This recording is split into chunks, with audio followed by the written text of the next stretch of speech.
I am Jennifer Smith, Director of Government Relations at MASB, for those of you that I haven't met yet.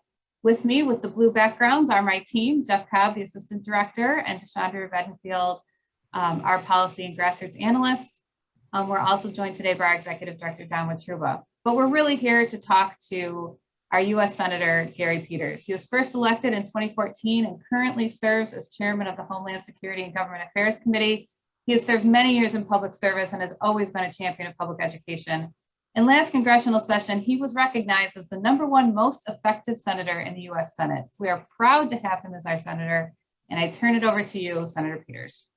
Well, thank you, Jennifer. Thanks for the warm introduction, and thanks to everybody on the call here today. I look forward to having an opportunity to talk with you and to hear what's happening in your world, which has been quite a world over these last well over a year and a half. And I guess I just want to start by just thanking all of you. This has been an incredibly challenging time, and for the ability for our schools to continue to provide first-class quality education for all of our children while in the midst of a pandemic has been nothing but a major challenge. And it's been the extraordinary efforts of all of you and the men and women who work in our school systems in all capacities that have made a difference. So thank you for what you've done. And now as we emerge from the pandemic, we've got a lot of work to do and a lot of catch-up work to do as well.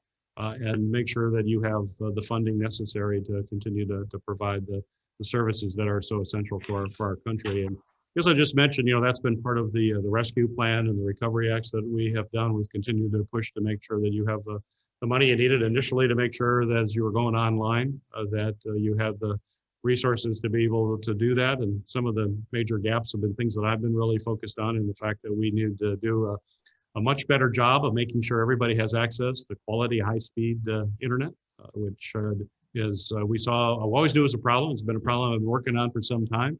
But when you have everybody going online, and the data came out originally that roughly 1/3 of our students didn't have access to quality, high-speed internet, that shows you the major gaps that we have in our society.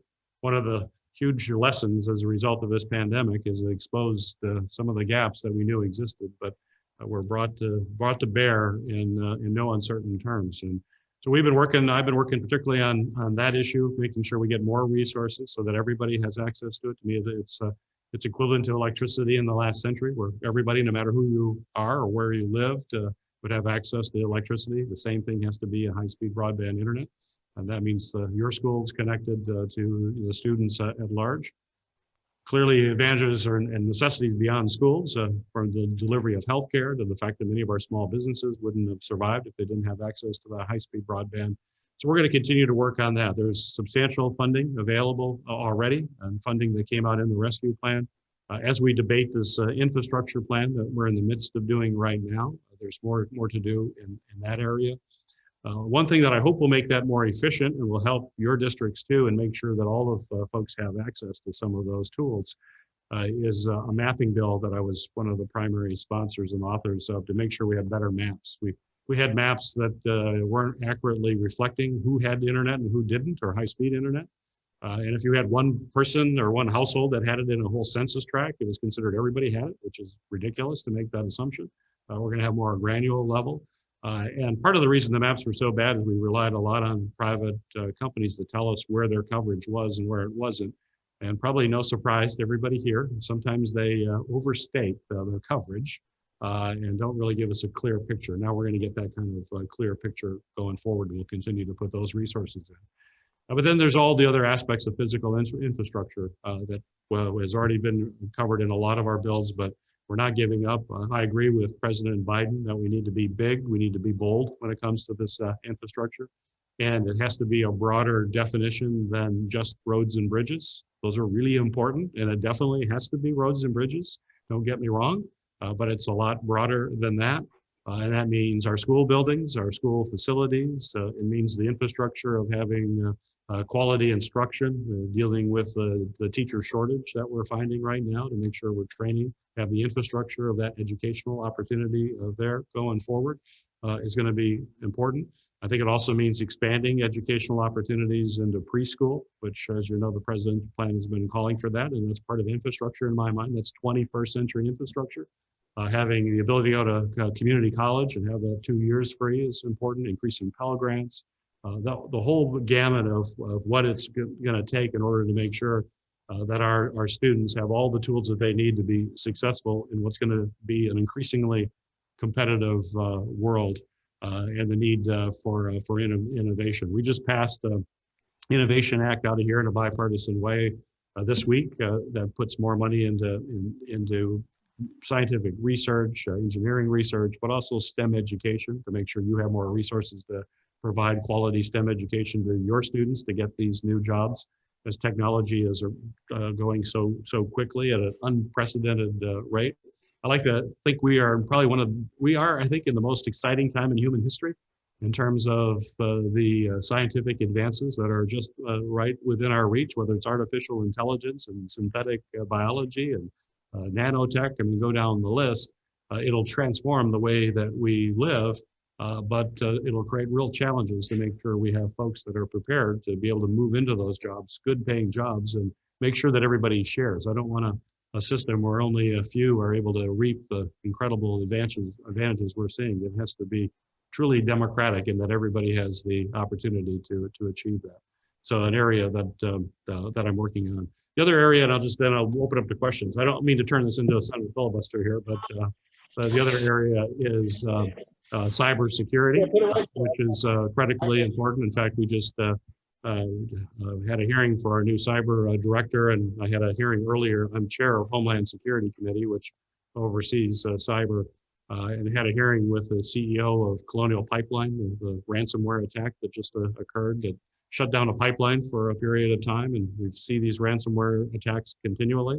The meatpacking plant, but our local schools, all of you are targets, as you know, for ransomware attacks and cyber attacks. You have a lot of sensitive information. There's a lot of those are coming on a regular basis.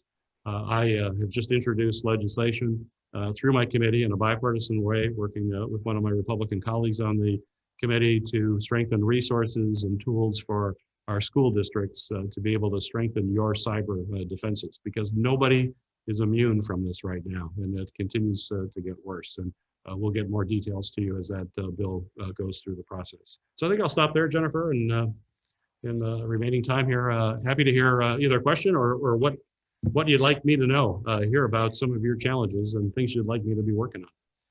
We have one question in the chat about what can be done to help families that don't meet the current requirements for Wi-Fi cost sharing, but still contribute to the Wi-Fi family members' online education.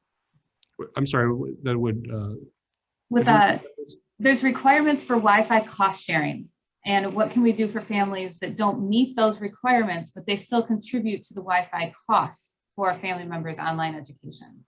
Yeah, I think we are looking at how to expand that is going to be a potential as part of this infrastructure package too, to make sure that folks can afford it. It's not. There's as everyone here knows, there's a difference between being accessible and affordable. They should go together.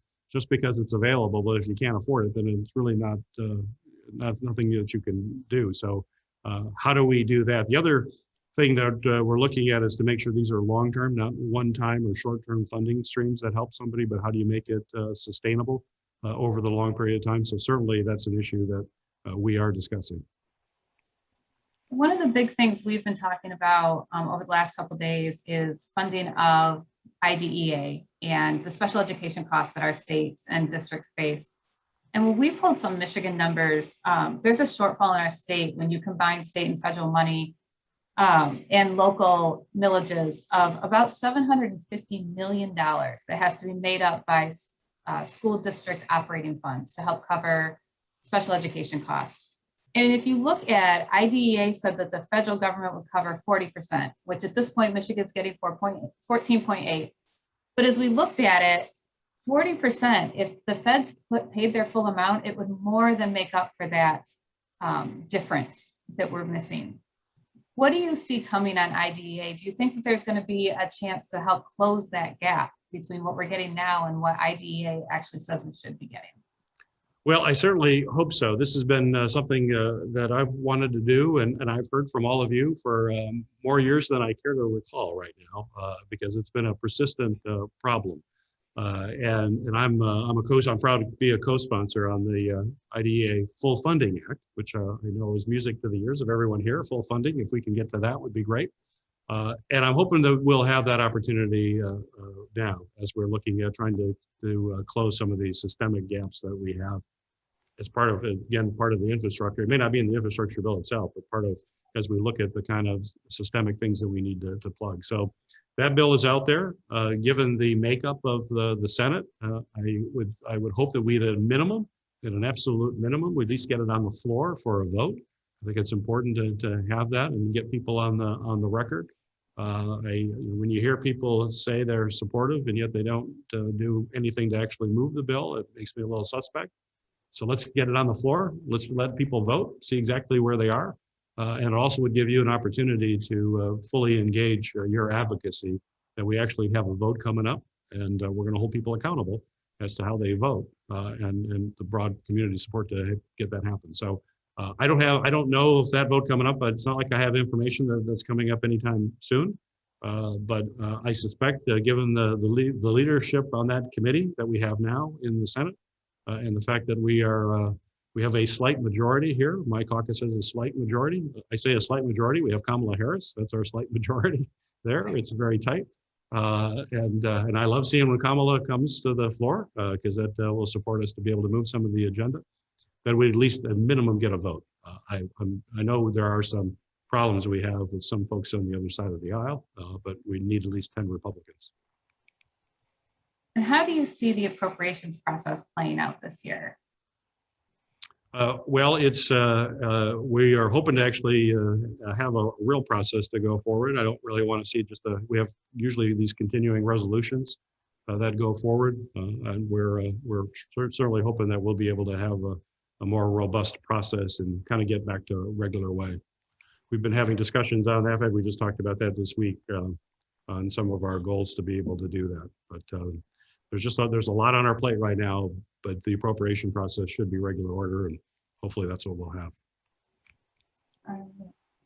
Well, I know that you have a very tight time schedule. I do want to offer all of us that are here, especially MASB, if we can be of assistance to you with any of the things you're working on, or there's people in our delegation that we should be reaching out to, please always have your staff let us know. We're here to help. And do you have any last words for us and our members? Well, I'll just be brief, and I do have to jump off, but I see Devin is on here. Devin waved, so everybody can see Devin. Devin is on my staff. Reach out to Devin. She is passionate about all of these issues, and don't hesitate to call. And as you're seeing things come down the pike and you want to have your opinion expressed, or you have some thoughts as to what we should do, we want to hear from you.